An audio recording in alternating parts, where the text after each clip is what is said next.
All of us who are alert, aware, or at least awake this morning are utilizing our consciousness most hours of every day. We utilize our consciousness to attend to both our outer surroundings as well as our inner sensations, emotions, and thoughts. And yet, after thousands of years of humans being conscious, there is significant disagreement regarding how consciousness works, where specifically it is located, and even what exactly consciousness is. With that uncertainty and disagreement on the subject, claiming that consciousness is a mystery seems obvious. So I want to invite all of us this morning to take some time to contemplate consciousness. My hope is that as I share perspectives held by numerous people who write on this subject, each of us will consider our own thoughts and ideas about this subject that is so personal and pervasive in our lives. Before delving into this important subject, however, I want to share how I chose the topic for today's sermon. This past summer, after my mother suffered a serious head injury that eventually led to her death, I traveled back to Michigan, where I grew up. As I was packing for the flight that would take my wife, Sandy, and me back for my mother's funeral, I decided I needed a book to read on the airplane. My thought was that something relatively short would be easy to read on the flight. The book I selected has the same title as my sermon today, The Mystery of Consciousness. It was written by philosopher John R. Searle, and it was published in 1997.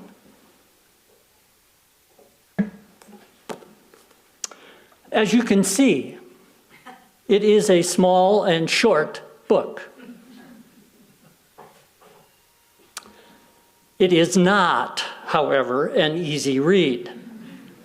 It is packed with concepts, words, and hypotheses that are anything but simple and easy to understand. I wasn't able to finish the book on the plane flights. It wasn't until I began reading the book that I remembered how it came to be on my bookshelf. Bill Weifenbach, a former UUFB member, now departed, had given it to me shortly after his 100th birthday. During his working days, Bill was a professor of philosophy. The handwritten notes along the margins of the pages offered me insights into Bill's thoughts.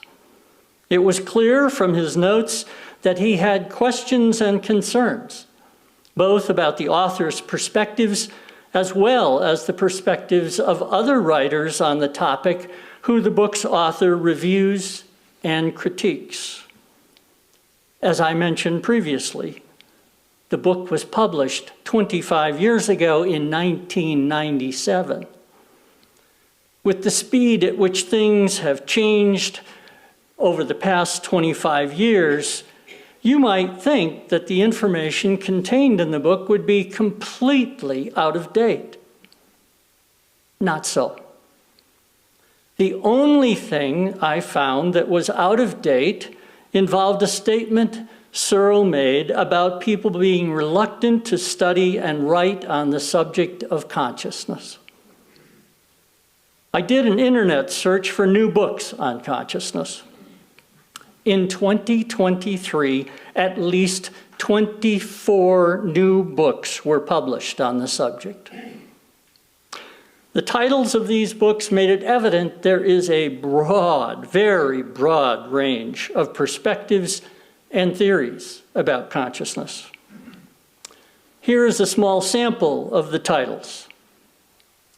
The Mind-Body Continuum, psychoneurointracrinology, the miracle of our universe, a new view of consciousness, God, science, and beauty, computational approaches to conscious artificial intelligence, neurowaves, brain, time, and consciousness, death as an altered state of consciousness, a scientific approach, and consciousness mattering, a Buddhist synthesis. When I read the short descriptions of these books and looked at their tables of contents, I found almost all of the general ideas and theories contained in the mystery of consciousness. The two books about consciousness from a Hindu and a Buddhist perspective, as well as the two books specifically about death and consciousness, seem to have perspectives not covered in the book. The range of background, training, and experience of the editors and authors of these books was quite expansive. The fields and specialties represented included philosophy, mathematics, physics, spanning the continuum of quantum physics to astrophysics, molecular biology, neuroscience, computer science, cognitive science, astronomy, electrical engineering, psychology, psychiatry, theology, as well as spirituality and religion more generally. There likely are very few other topics which draw such intense interest of people from such a broad spectrum of areas. And yet, with all of this interest, and through all of the studies that have been done, there remains, as I indicated earlier, significant uncertainty and disagreement about what consciousness is, where it is located, and how it works. Consciousness truly is a mystery. Let's begin to delve into this uncertainty and disagreement by considering what consciousness is. Here is what Searle writes. It is supposed to be frightfully difficult to define the term. But if we distinguish between analytic definitions, which aim to analyze the underlying essence of the phenomenon, and common sense definitions, which just identify what we are talking about, it does not seem difficult to me, at all difficult to me, to give a common sense definition of the term. Consciousness refers to those states of sentience and awareness that typically begin when we awake from a dreamless sleep and continue until we go to sleep again, or fall into a coma, or die, or otherwise become unconscious. I can generally accept the description he offers, and yet his proposal that we accept this common sense definition has problems. First, from what I see going on in the world, common sense as an adjective is an oxymoron. It can be difficult to find majorities of people who agree on many problems or issues we face today. And I am sure that his proposal to use a common sense definition gets considerable pushback from many philosophers and scientists.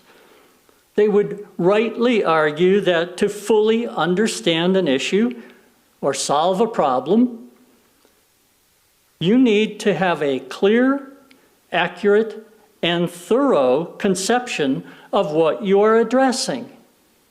So, while Searle strives to resolve the difficult issue of defining consciousness, his attempt falls short of the mark.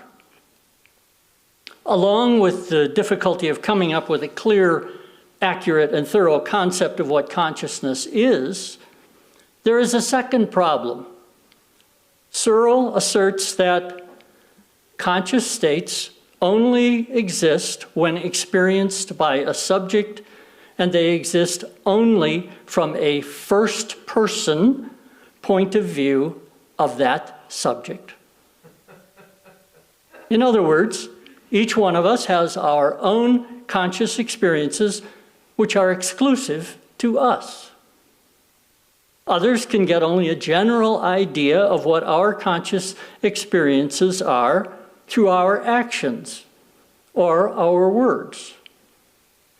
Others cannot directly know exactly what we experience. The subjective experience of consciousness poses a significant challenge when it comes to scientific study. The scientific method requires an objective or third-person point of view to observe, analyze, and report specific and verifiable results about what is being studied. Numerous people who study and write about consciousness have sought to find ways around the challenges the first-person issue creates. One approach is to define consciousness differently than what I shared with you earlier. By changing how one defines consciousness, this first-person issue can be sidestepped or disregarded entirely. Sidestepping the first-person issue may allow for a shift in focus to one of the other important unanswered questions. How does consciousness work? Some of the people who are studying, researching, and theorizing about consciousness propose that it works in a manner very similar to a computer. They assert that our brain, our mind, and our consciousness are just a highly complex computer doing what computers do, which is the processing of information. The mind as a computer analogy, the mind as computer analogy has its limitations. To date, no computer which has been designed and built exhibits the capability of having a subjective experience of self as we are able to do. And at least so far, all computers require a first-person conscious mind to create the programs that allow them to work as intended. The philosopher and cognitive scientist Daniel Dennett has gone even further in his effort to get past the first-person issue. His argument is that our first-person experience, that your first-person experience, is an illusion. Take a moment to allow your cognitive capabilities to consider what he is asserting here. Now, consider how you would, or even whether you could, consider Dennett's claim if the consciousness you experience was just an illusion. Illusion or reality? Each of us can answer for ourselves from our own experience. Let's shift our attention now to the third issue about consciousness that is unknown. That is, where specifically consciousness is located. This question has been around for a very, very long time. It goes back as least as far as the 5th century before the Common Era. Back then, the Buddha sat in meditation at the base of the Bodhi tree, vowing not to get up until he achieved enlightenment. After an extended period of deep meditation, he achieved his goal. From then on, he taught that it was not possible to determine exactly where in the body one's awareness was, or, by Searle's definition, where one's consciousness is specifically located. Instead of claiming that consciousness is an illusion, the Buddha asserted that there is no self, no permanent I. He recognized that what we are conscious of is constantly in the process of shifting and changing, and that this process is mistakenly identified as self. More recently, in the 17th century, the philosopher René Descartes came to a very different conclusion when he claimed, "I think, therefore I am." Descartes proposed there was a distinct difference and division between that which is physical, such as molecules, mountains, and our bodies, and that which is mental, such as the awareness of feelings and thoughts. The division he proposed is now commonly referred to as dualism.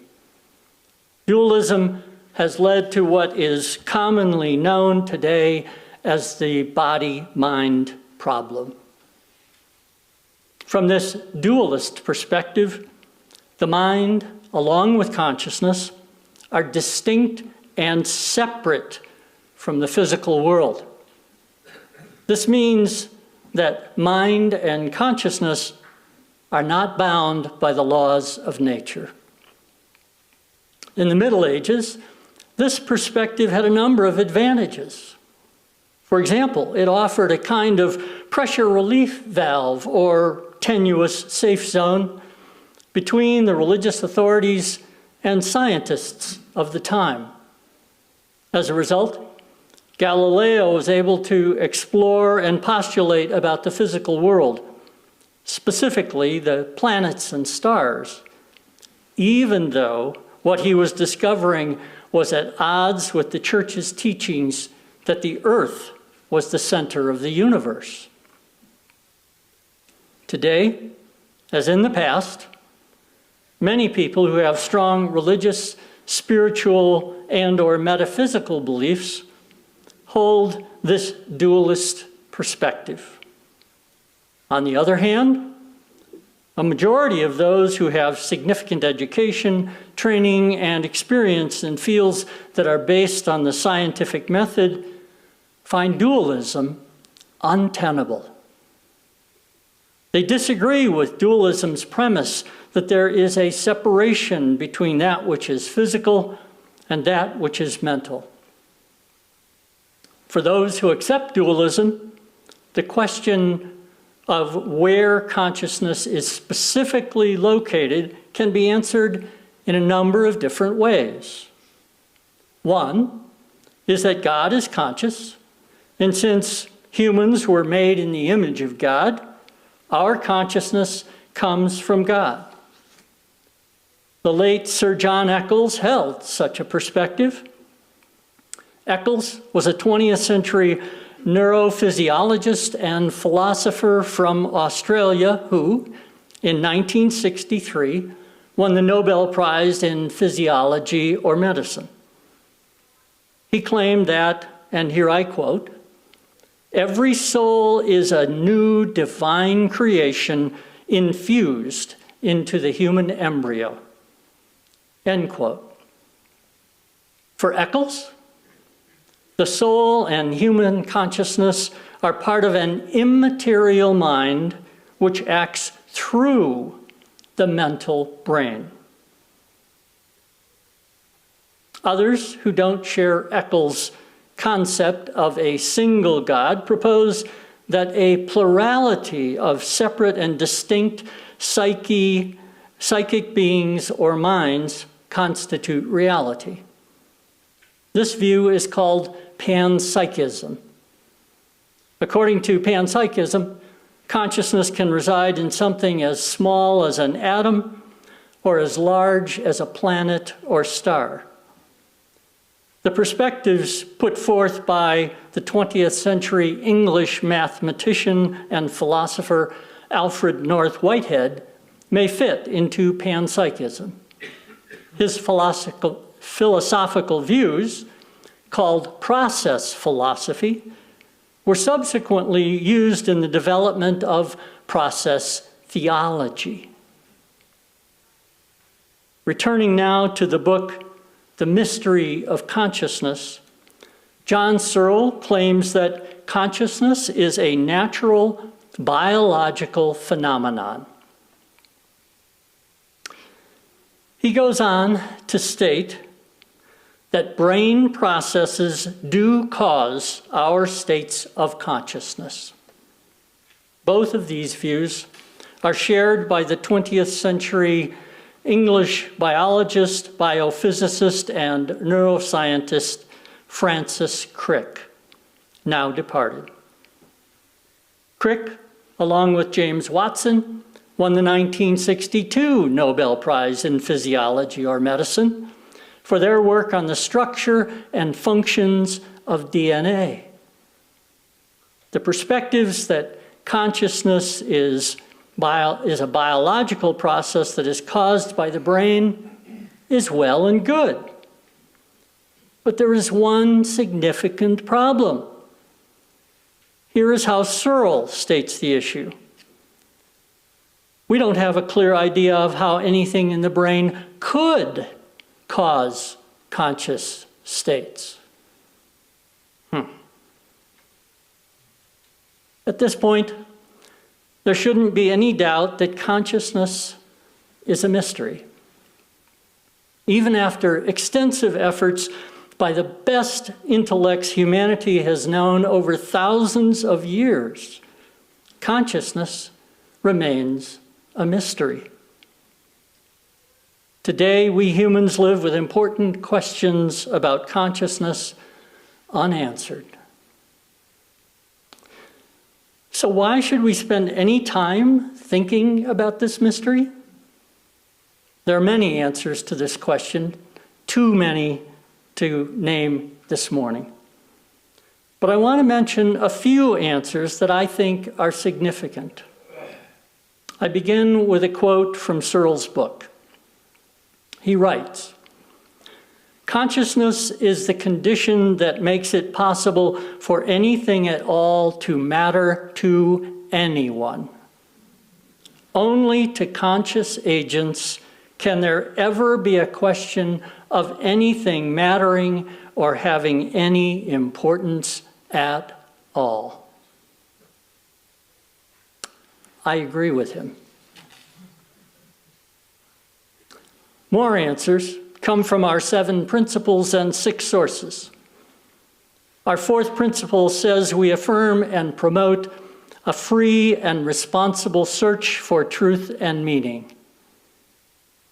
It is important for us to seek the truth about consciousness in order to make meaning of issues as basic as life and death. Our 5th source states that we draw from humanist teachings which counsel us to heed the guidance of reason and the results of science and warn us against idolatries of the mind and spirit. I would assert that we need science to answer the 3 questions I mentioned previously in this sermon. We need to know what exactly consciousness is, how consciousness works, and finally, where specifically it is located. Only when we know the answers to these questions can we answer another important question about consciousness. Is consciousness limited to living beings while they are alive? Let me say that again. Is consciousness limited to living beings while they are alive? I know I haven't given any definitive answers this morning related to consciousness. My hope is that what I have shared will be an incentive for you to explore your own consciousness. And as you explore, may you continue learning about how incredibly amazing, fascinating, and complex consciousness is.